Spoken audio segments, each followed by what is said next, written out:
মারিত ভান্ডার, লুটিত লক্ষ্মীর ভান্ডার। আমরা এই মায়েরা বোনেরা আপনাদের বাড়ি বাড়ি আমাদের কার্টিলেজ, আমাদের সরকারের মূল মেরুদণ্ড। এইটা হচ্ছে লক্ষ্মীর ভান্ডার। কন্যাশ্রী আমাদের হয়তো চোখ, স্বাস্থ্যসাথী হয়তো আমাদের হাত, রূপশ্রী হয়তো আমাদের নাক বা কান, কিন্তু আমাদের সরকারের মেরুদণ্ড দাঁড়িয়ে আছে, কার্টিলেজ দাঁড়িয়ে আছে লক্ষ্মীর ভান্ডারের উপর।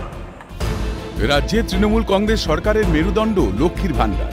ভোট প্রচারে রাজ্যের শিক্ষামন্ত্রী ব্রাত্য বসুর এই মন্তব্য ঘিরেই জোর চর্চা শুরু হয়েছে। বস্তুত লক্ষ্মীর ভান্ডার চালুর সময় থেকেই বিতর্ক দানা বেঁধেছিল। প্রশ্ন উঠেছিল, যেখানে কর্মসংস্থান মূল সমস্যা, সেখানে ভাতা কি আদৌ কার্যকরী? কাজের অভাবে রাজ্যে বিপুল সংখ্যায় বেড়েছে পরিযায়ী শ্রমিক। শিক্ষিত যুবক যুবতীদের একটা বড় অংশকে বেকারত্বের জ্বালায় জ্বলতে হচ্ছে। ভিন রাজ্যে ছুটতে হচ্ছে কাজের খোঁজে। উপরন্তু রয়েছে দুর্নীতি। একদিকে রাজ্যের শিল্পবন্ধা অবস্থা, তার মধ্যেই আবার দুর্নীতির অভিযোগে হাজারে হাজারে কর্মহীন। এই অবস্থায় লক্ষ্মীর ভান্ডার তৃণমূলকে আদৌ কি রাজনৈতিক লাভ দেবে? জেলা ঘুরে ঘুরে জানল সিএম।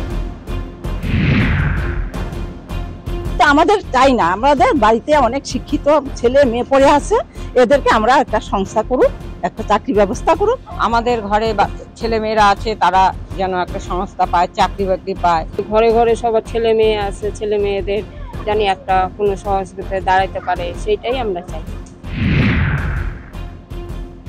লক্ষ্মীর ভান্ডার নিয়ে 500 টাকা দিয়ে 5 বছরের জন্য দেদার দুর্নীতি লাইসেন্স করে নেওয়ার নাম হচ্ছে লক্ষ্মীর ভান্ডার।